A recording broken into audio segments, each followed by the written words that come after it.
But strangely, at this moment, I am actually feeling quite relaxed. Hey. Welcome to Working Title, the show where we talk about books, movies, and everything in between.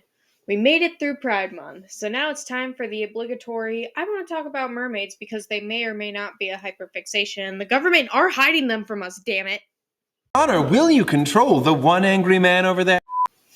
Okay, so that was only tangentially related to what we're talking about today, which was supposed to be, Jesus Christ, Bobby, which was supposed to be the 2018 film Little Mermaid. But Ashley, isn't there already a Little Mermaid movie? Why, yes, there is, hypothetical audience member that I only use when I can't think of any other segue. Actually, there's a few of them. The one I'm sure most of you are familiar with is the 1989 Disney animated film starring Jodie Benson as the Little Mermaid. Now, we're going to lose the plot a little bit, so bear with me. This was intended to be a review of just the 2018 film, but adaptations of the original Hans Christian Andersen story goes back to 1958 on the NBC show Shirley Temple's Storybook. Now, the original Little Mermaid story is one of, if not my favorite stories, and I'm a pretty big fan of Hans Christian Andersen's works. I still plan to review the 2018 film, but first we need to touch on the original story and prior adaptations. Got the book, got this fucking heavy book. When people talk about the original fairy tale, the one they're referring to is the story written by Danish author Hans Christian Andersen, published in the book Fairy Tales Told for Children, first edition, in 1837. However, the story of a mermaid marrying a human can be traced back to French folklore with Melusine. I'm just assuming that is correct. Please correct me if I'm wrong. According to one version of the story, Melusine was born a human, but after killing her father in a revenge plot, she's cursed by her mother to have 2 serpent tails every Saturday. And if she ever marries, her husband won't be able to see her on Saturdays, or else she'll become a full serpent. She does end up with a husband, and the two have 10 years and 10 children together. He never sees her on Saturdays, until he does, because his family basically told him to. He does manage to keep this a secret until one of his sons kills another one. Obviously upset about this, he blames Melusine and calls her a serpent, so she turns into a fucking dragon. What? How? Folklore, man. Is the unloved brother from the Genesis, Roman and I, are Cain and Abel. And that Cain up your butt makes you unable to explore more mature ideas in your content. What? It was right there. Now, obviously, that's vastly different from the Little Mermaid story that we know. However, this tale is mentioned in a book written by Swiss occultist, please forgive my mispronunciation, Paracelsus, who coined the term undine, which is basically a water elemental that has since been adapted into water nymphs. And Undine is what inspired the 1811 German novella of the same name, which Hans Christian Andersen named as a direct influence for his Little Mermaid story. Oh yeah, it's all coming together.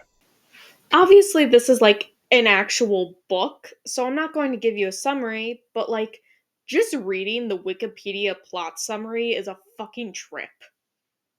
Here's the real contract. Oh, this will be fun. I love words. But this all leads us to Hans Christian Andersen's version.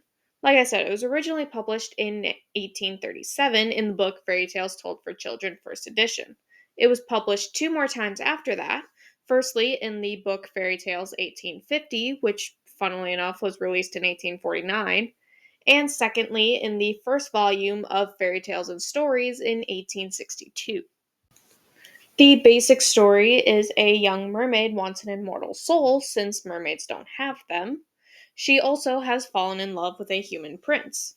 So she goes to the sea witch who gives her a potion that will give her legs in exchange for her voice. So far in line with the Disney movie. The deviation is that the prince does end up marrying someone else.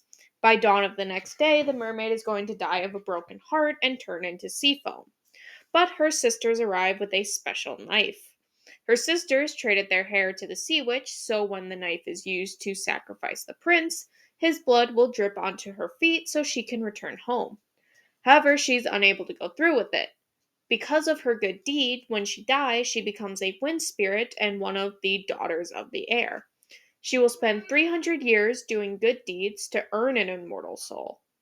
Now, this is where we get to the lesson part of fairy tales.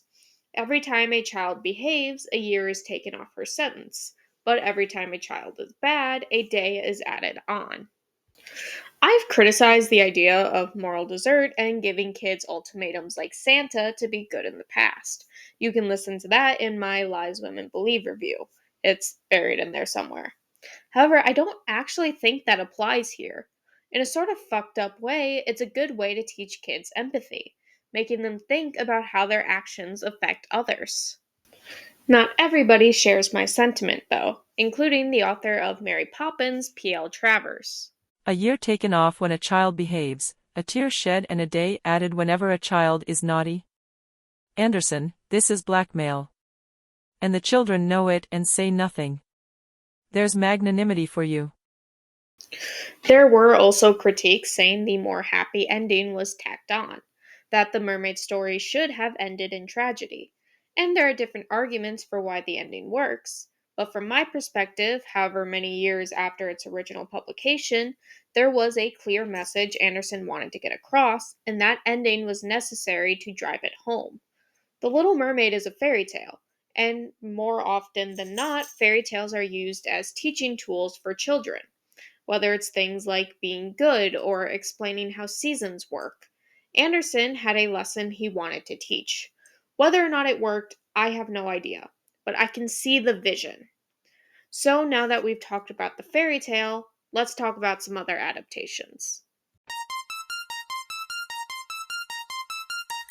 Come on, come on, go. Come on, come on, go. I said at the top of the episode that adaptations go back to the series Shirley Temple's storybook. However, that actually wasn't the first time this story has been on screen. That title goes to the 1952 film Hans Christian Andersen, which featured a ballet adaptation of the story. I'm not going to talk about every adaptation, but I will talk about a few notable ones.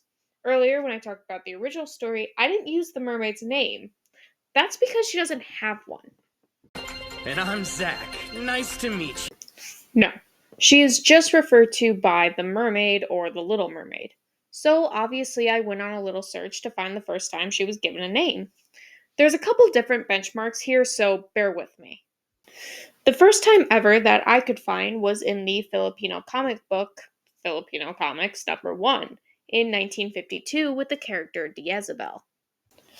However, the first time she was given a name on screen was with the 1970 anime series Maho no Mako-chan, where she was given the name Mako Urashima, and she was voiced by Kazuko Sugiyama. 5 years later, we get the first movie to give her a name. The Japanese animated film Hans Christian Andersen's The Little Mermaid. She was given the name Marina and was voiced by Fumi Kashiyama. With Kumiko Osugi? Osugi, whoever knows how to pronounce that, providing the singing voice. Canadian actress Kirsten Bishoprick provided her voice for the English dub. That's all well and good, but what about in the States? Surely the first time The Little Mermaid got a name was in the Disney movie, right? Ha! No. That came 5 years earlier with the 1984 film Splash, starring Daryl Hannah as Madison. Since then, there have been plenty of adaptations, including the 1989 Disney animated film and its 2023 remake. Which, hot take, is this a hot take? I don't know. But I actually really liked the remake. I do think Melissa McCarthy was casted because she's Melissa McCarthy and not necessarily because she was the best fit for the role. But Ursula is one of my favorite Disney villains, so I'm going to be harder on her than anyone else. But that's besides the point. There also apparently is a horror movie adaptation that came out in 2024, so I definitely want to talk about that. But back on topic, the list of adaptations includes the 2018 film. So how about we finally talk about that? It's about time! I'm going to level with you here. I'm not watching this movie. I was going to. I have the link in my inbox, but I just can't. It has nothing to do with the movie itself. I've been working consistently on videos for months, the only breaks being when I procrastinate. And if I'm being honest, I'm losing that spark of excitement that making videos brings me. I don't know what it is, but I think I need a break. As of writing this, it's still March, and this won't be released until July. However, I've decided I'm going to work on one more episode because I already have the book and it's a library book. So I'm going to finish that video and then I'm taking a break until December when I can do some of the unscripted videos I have planned. Now, what does that mean for this video? Obviously, this isn't a review of the 2018 movie like I promised. However, I have a list of other Little Mermaid adaptations that I want to talk about that this will serve as a prologue to, which is why I still want to release this. As for whether or not I'll ever talk about the 2018 film, I don't know. I have so many things planned, it'll be a long time before I get around to that. But I do have some really interesting videos planned, including book reviews from an author I met at Milwaukee Comic Con earlier this year. As soon as I can get new, not signed copies of those books, I can't wait to talk about them. Until then, see you next month with my Monster High book review, and after that, I will see you around Christmas.